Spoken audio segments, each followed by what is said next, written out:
Hey everyone, in today's video, I'm going to reveal my entire stock portfolio. I'm going to talk about what's new, what are my older positions, because, well, first, I want to be super transparent about my stock portfolio. It's been over a year since I've done my update, and also, well, you guys have been asking. I'm also going to talk about the risk ratings out of each company that I own in my stock portfolio. I thought this would be very valuable information because sometimes people talk about their different positions. You don't know like if it's a safe stock or if it's a more speculative play. So I thought this would be very, very helpful to you. I'm also going to talk about what percentage each of these positions make up in my entire portfolio. So you'll see all my winners and my losers in my entire portfolio. I'm also going to talk about the portfolio valuation, which would be based on my position sizing, what is expected for revenue growth and earnings growth and predicted growth of my portfolio, and whether it's undervalued or overvalued. I'll also reveal how much dividends I'm collecting every single year from this portfolio. Now, my first stock is Tesla. Okay, this is the biggest position. Actually, it's grown to become the biggest position in my entire stock portfolio because it's now worth $486,000. I actually own this just a bit over a year, and I talked about Tesla for quite a while. I've had like 3 videos on it. So if you want to know more about Tesla, my valuation on Tesla, etc., then you might want to check out this playlist. But I still think that Tesla has an amazing amount of growth. Although it's making up a pretty big proportion of my entire stock portfolio, I'm not so worried, and I'll reveal a little bit later as to why. But right now, I'm totally cool with the position. I've gone up 128%, which is like unreal for owning just this one company for just a tad over a year. But I think there's going to be so much more growth. And my price target in like 4 or 5 years is around $2,000, give or take a few $100s here or there, but it's around there. So in terms of long-term growth, there's still a lot of growth in it. In terms of safety rating, I would say that out of scale 0 to 10, I give it, in my opinion, a 3, which is kind of like really, really safe. Like if you give a company like a 1, that's almost like, okay, this is like a super safe company, versus 10 would be like pretty high risk, but you'd expect with a higher risk would be a higher reward. I would say Tesla's in this, in my opinion, would be like a 3 out of 10, meaning it's pretty safe and it's got really good upside, and it's a super safe company because it's now part of S&P 500. So this is why I gave it a risk rating of 3, which is really, really low. Now, the second company is Fortis. Now, this is a power utility company in Canada and United States.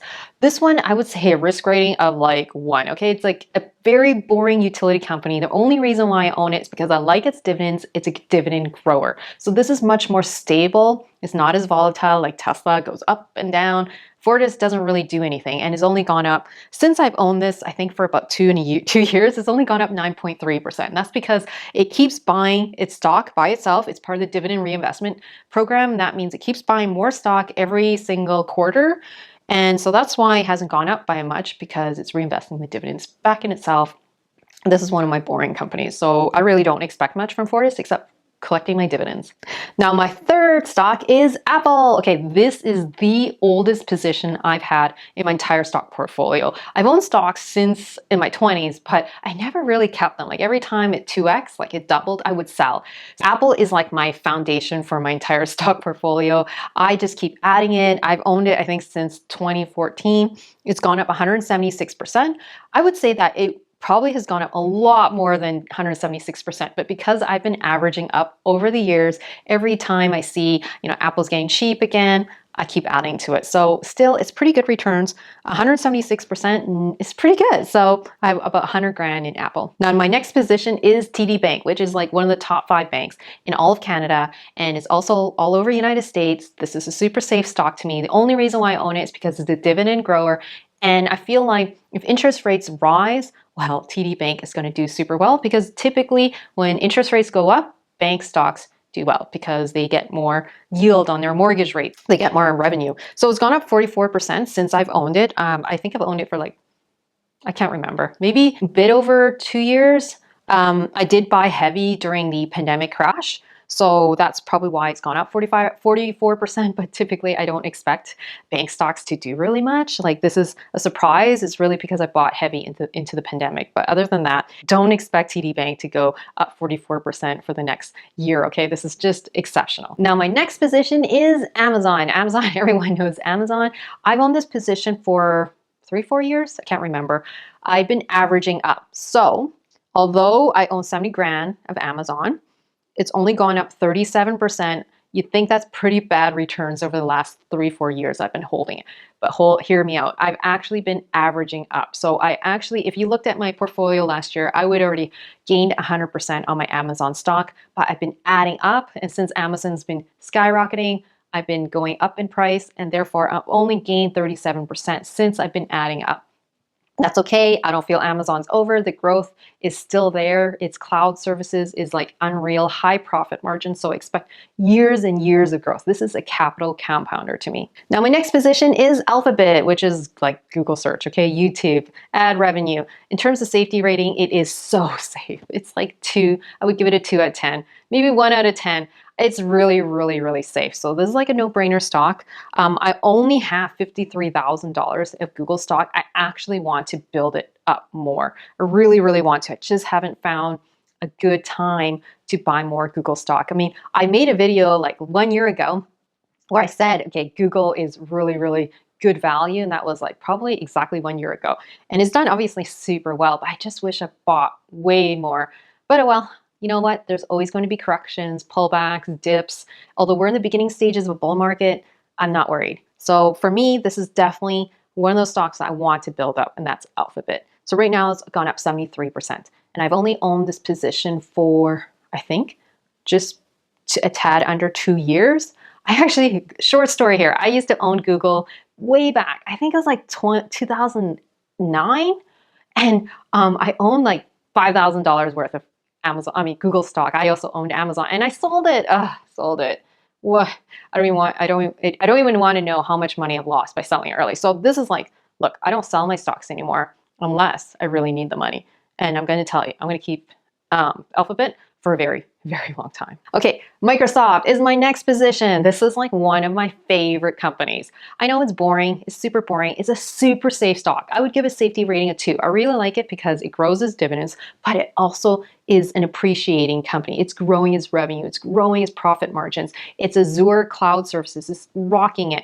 It's got so much going for it. It's got also, I think, GitHub, which is like another great way of saying that they're putting coding on steroids. So productivity is going to surge because you can literally, instead of like code for hours and hours, well, you can dissect that code into 2 lines or 3 lines, and that's gonna be the future because they own GitHub. So I'm really excited about Microsoft. This is a position I'm gonna own for a very, very long time, and I actually want to keep adding to it. So I'm gonna watch Microsoft like a hawk, and when there's a potential play in Microsoft, if it goes down again, like substantially, I'll be adding to it. So it's gone up 147%. I've owned this position since I think 2017, but I wish I bought more. Oh well. Okay, my next position is Ryokan.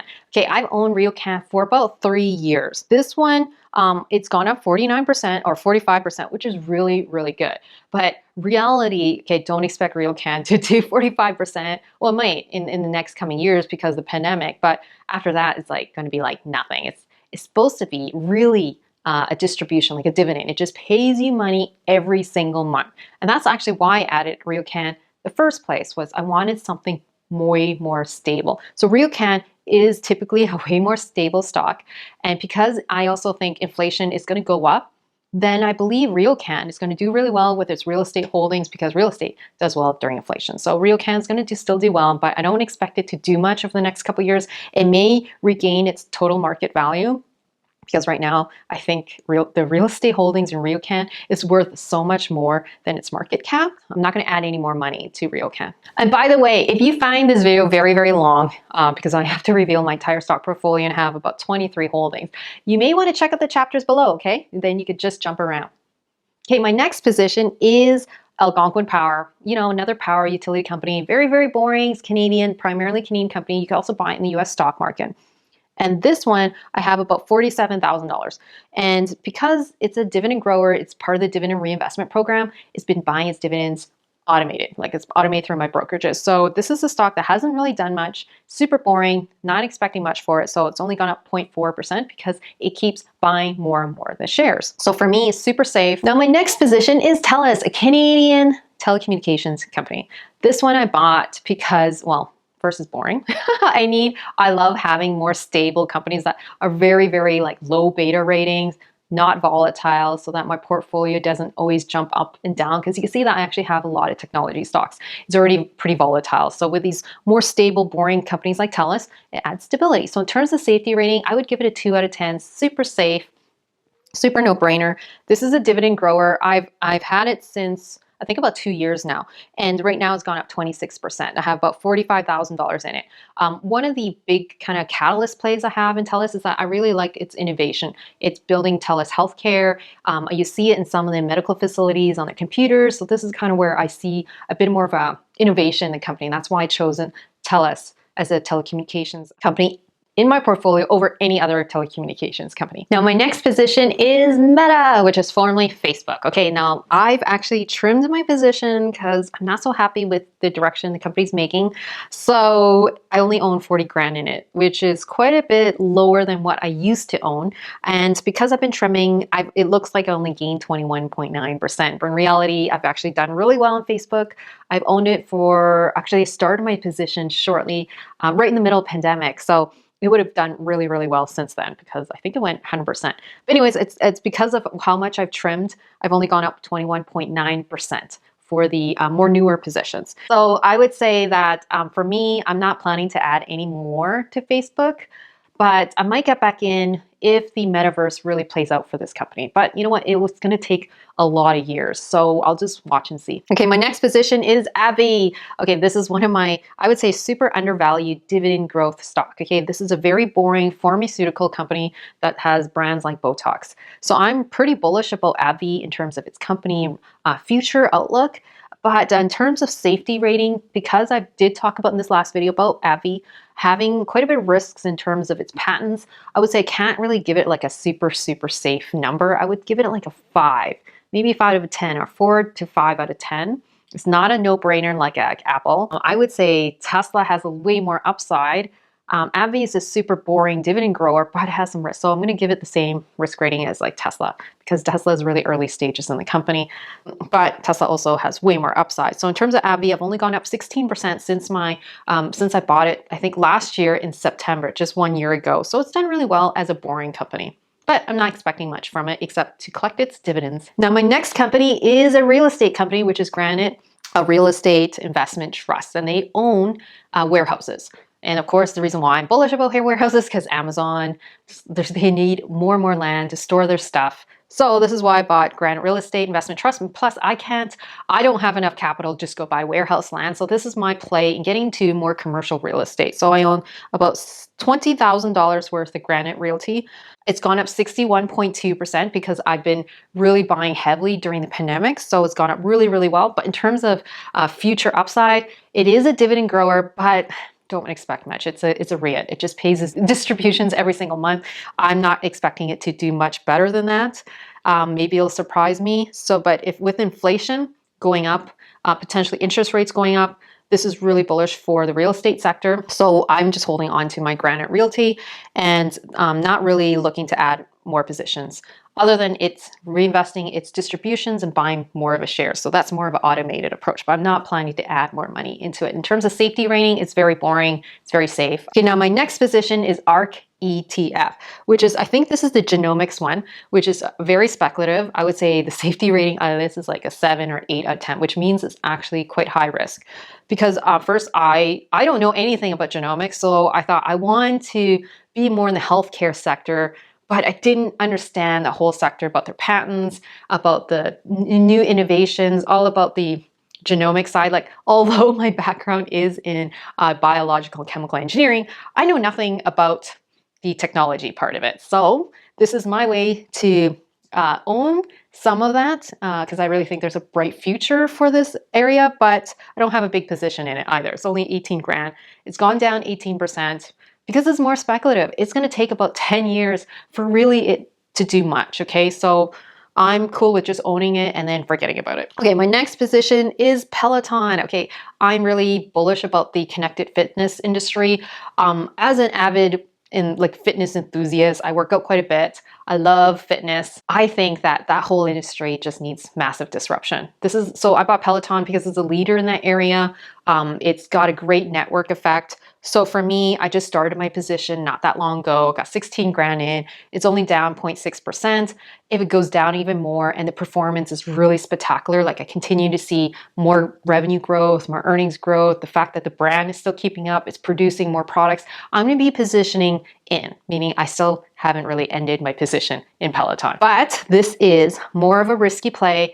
There is quite a bit of upside because I totally think it could double its stock price in the next 3 to 5 years, but it's also going to be a super volatile stock. So I would give it a risk rating of 5 or 6 out of 10. Okay, my next position is Lululemon. Okay, Lululemon is a Canadian, well, fitness apparel. It's a lifestyle brand. I have a ton of Lululemon, so I had to be in a Lululemon investor. This is my second time owning Lululemon. The first time I owned Lululemon, well, it 10x'd from my initial investment because I bought it during the first year it went initial public offering, not so long ago, and I sold it. So dumb, but whatever. Went back in not that long ago, I think 6-7 months ago, and since then it's gone up 49%. So it's done really, really well. I only own 14 grand in it. But if it continues to do well, and one of my big catalysts is the Mirror acquisition, because that's more saying Lululemon is getting into technology and innovation, which is something I really love, then there could be a really good revenue source for Lululemon for a very, very, very long time. But you know what? It's all speculation at this point. So right now I'm cool with this position, but if Lululemon ever goes down, and I see an opportunity, I'll be adding more to Lululemon. And the safety rating for this company, well, this is like a no-brainer company. Super safe, super low risk to me. Okay, the next one is Palantir. Okay, this one I'm super bullish on. It's all about basically a data analytics company that helps organize data in a company and makes sense to them. So they make decisions on it. And because, you know, information's scattered everywhere. And if their software is able to do what they're saying it's doing, it's able to organize the data and do some analysis and do some predictions off of massive amount of data and let the company actually own this information and be able to use this information and make decisions right away within weeks, like game changing. So that's why I own a position in Palantir. I only own $13,000.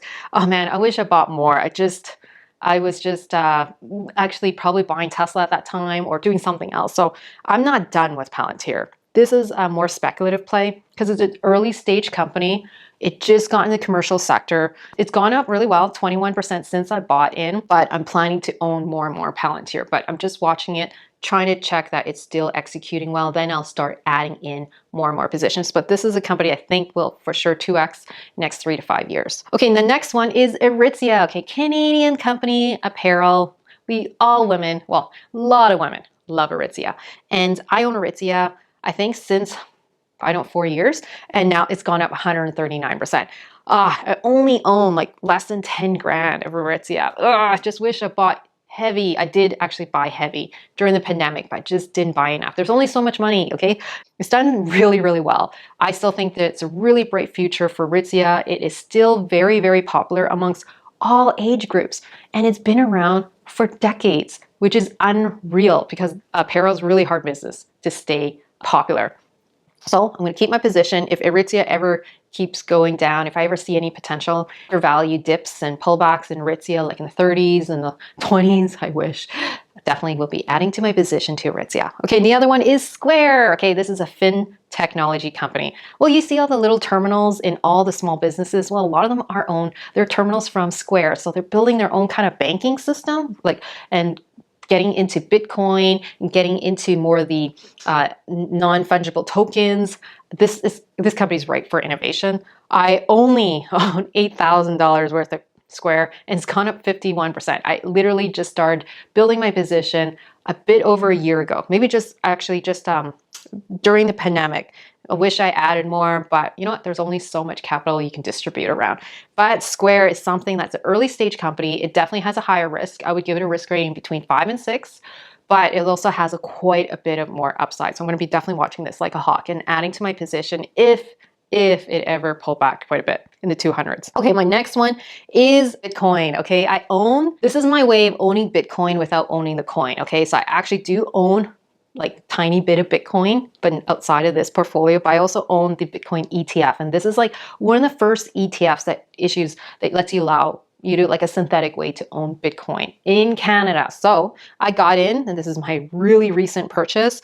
I own about $7,101 worth of it. And so obviously it's gone down 0.6% because literally I bought it within days. Okay, it's a very volatile ETF. It's gone down 50%, during the summer because Bitcoin went down almost 50%. So if you can't take volatility, meaning if you can't take like a drop of 5% in a week in a stock, good luck with cryptocurrency. So this is why I'm saying to be like 8, 9 out of 10 for me, which is pretty high. But I also think that this sector is super ripe for growth. Okay, it's like the internet in the beginning stages of what internet used to be way back. So this is this is how I'm going to play it. So I own some Bitcoin. I also owned ARK ETF Trust, which is the equivalent to Cathie Wood's fund on Tesla, Square, Twitter. She's got a lot of technology, like high growth technology plays in her fund. This is actually a position that I'm planning to trim.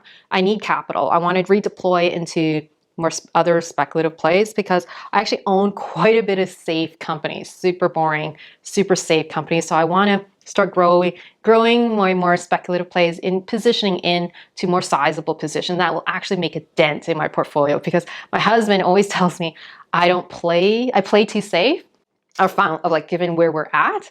So I'm trying to build, I'm a cautious investor, so it takes a while for me to get into this. So for me, I'm going to trim my ARK K. I think this is ARK K.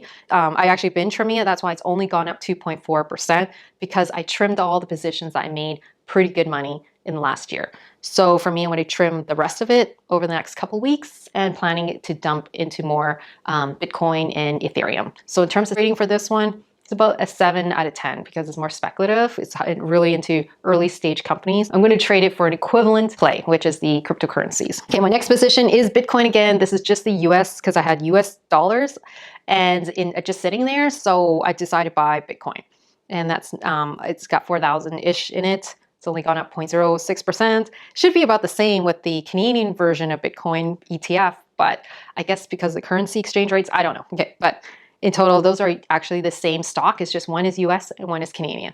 Okay, the other one is Ethereum. I've been buying this as well. I haven't finished my position sizing. I only own like less than $2,000 in it. It's gone up 4.4%. But this one I really want to add to it. So that's why I just try to think of where I can start, scraping up money. And that's by selling ARK K to add to Ethereum. So in terms of safety, well, obviously this is more speculation. You have to be bullish about digital currency of the future. This is the platform for apps to be built on it. That's how I understand it. So Ethereum has a lot of utility. While Bitcoin is like the digital gold. There's only so much Bitcoin in the world. All the big companies are getting into it. Everyone is really hedging their portfolio with inflation. So if you think interest rates are going to rise, we see inflation right now, this is going to continue on. This is a great way to play it, because this is a great way to hedge your portfolio. You can get into real estate, of course you get into stocks, but you also can own Bitcoin, Ethereum, cryptocurrencies, which has a lot of upside. But of course, you gotta be ready for the volatility, okay? So again, this is not financial advice. This is just for entertainment. And by the way, if you want to own some of these stocks or ETFs, the ETFs route, well, you can get commission-free through your bank brokerages. But if you haven't opened an account, I highly recommend Wealthsimple. So if you know a friend, go tap on their shoulder and get a referral link from them, because you could get some free stock. Or if you don't have anyone, you could check out my link below. You can get up to $4,500 worth of free stock if you open a Wealthsimple account. And it's a beautiful platform. I've done a review on it. You can check this video up there. All I'm trying to get at, if you don't like the stock, just sell it and you can get up to $4,500 worth of stock or cash. So let's go to returns. Okay, so you can see that my biggest returns, well, is Tesla, okay? Tesla, I've got Apple, I've got Google, there's a lot of really good returns, Microsoft, but obviously the biggest position is Tesla. And then there's very little red. You can see this has been over the years of investing. Okay, now going on to diversification by company, you can see then again, it's pretty diversified, but you can see my Tesla is like gaining share of my entire portfolio. Now this could probably seem scary, especially if this is your entire net worth. Just as a fair warning for you guys, to give you a bit of perspective, I'm cool with this position size. I'm cool with actually adding more into Tesla when it drops. because it's actually the equivalent to like one house to me. Okay, I'm really actively investing in real estate. So for me, in terms of an entire portfolio, my stock portfolio is still way pretty low compared to the market value of my real estate. And I really want to aggressively grow my stocks so that I have equal weighting between stocks and real estate. So Tesla's like one house to me. That means I'm still not done with adding into Tesla and growing my positions. Okay, in terms of valuation, I thought this is pretty cool. Simply Wall Street does this for you. And they've said that based on the free cash flow, and they've done the discounted cash flow model based on my entire portfolio, it's actually undervalued by 15.7%. But in reality, I really think it's because the interest rates are like so low that yeah, right now, because interest rates are so low, because these companies produce a ton of cash, it is looking like they are undervalued. But anyway, I thought it was pretty cool. So they're saying my portfolio should be worth closer to 1.5 million. So that's pretty cool. In terms of future growth, I thought this is pretty cool. It's offered by Simply Wall Street. They said that they're expecting over the next 1 to 3 years, my portfolio, based on the company's growth, will grow on average 20%. And the earnings will grow on average 20%, which is like, yeah, if the valuation stayed the way they are and interest rates stayed low, my portfolio could grow 20% every single year. But of course, I don't like just letting my companies just grow because I also like to enhance my portfolio. I don't want to just rely on one plan. So what I do is I sell options to collect more cash flow. So I sell covered calls, sell cash secured puts, and that's a bit more active management. But compared to investing in real estate, well, it's a drop in the bucket. It's like, max 1 hour a week. So for me, it's really good way to hedge my portfolio. So when I relook at my portfolio, I also think, hey, where are we at in terms of the entire stock market portfolio cycle? And because the pandemic happened in March 2020, we're still really early stages in the stock market cycle. Typically, bull cycles last from 5 to 8 years. The cycle before the pandemic was the longest bull market, I think close to 8-9 years. Don't quote me on that, can't remember. It's just off my top of my head. So all I'm trying to get at is really early in the early stages of the bull market cycle. So I feel like there's plenty of years to go ahead. One thing that worries me about the stocks and about my portfolio is interest rates. Okay, so I'm actually not that worried, but I'm also worried. Okay, let me explain it. Interest rates are going to really put dampening on my growth companies because a lot of the future growth and revenue and cash flows is in the future. And obviously, money in the future is worth less today. So if interest rates go up, this is going to put a dampen on my growth stocks. So this is why I hedge my portfolio by doing options to, well, kind of really enhance the returns.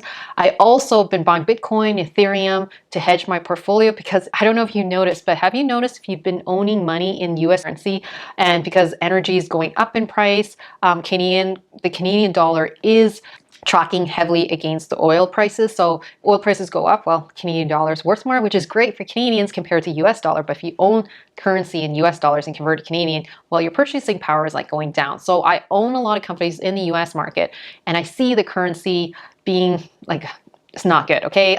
It's like losing a lot, okay, over the last year. And so that's why I've been buying Bitcoin and Ethereum to hedge my portfolio. I also don't like the way the government is dealing with printing a ton of money, which is going to obviously cause inflation. They've been printing so much money. It's like 40% more. Anyway, I could go on and on, but essentially Ethereum and Bitcoin is my macro play. I'm playing it because I see the risks to the economy, to interest rates, to inflation. So that's why I own Bitcoin and Ethereum.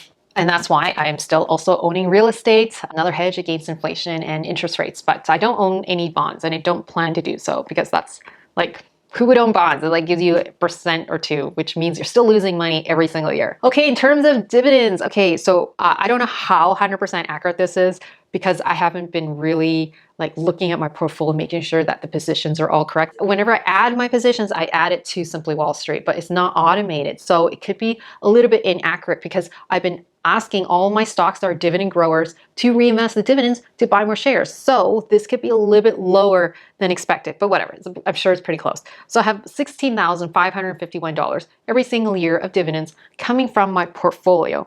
You can see what the annual contributions, the biggest ones are Fortis and Toronto, TD Bank, and RioCan. I want to say I really like Simply Wall Street. This is just a great way to visualize my portfolio, to see where I'm at. I am not sponsored anyway. I don't have any affiliate links. So, but I really like the platform. If you want to know more about Simply Wall Street, you can check out the video. I've done a review up here. Check it out.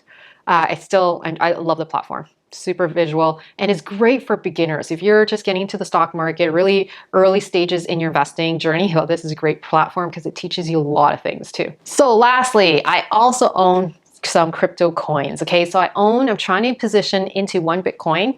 I just starting. I also own one coin Ethereum. I own a bunch of ADA. I don't even know how to say it. I think it's ADA. And then I own Dogecoin and Solana.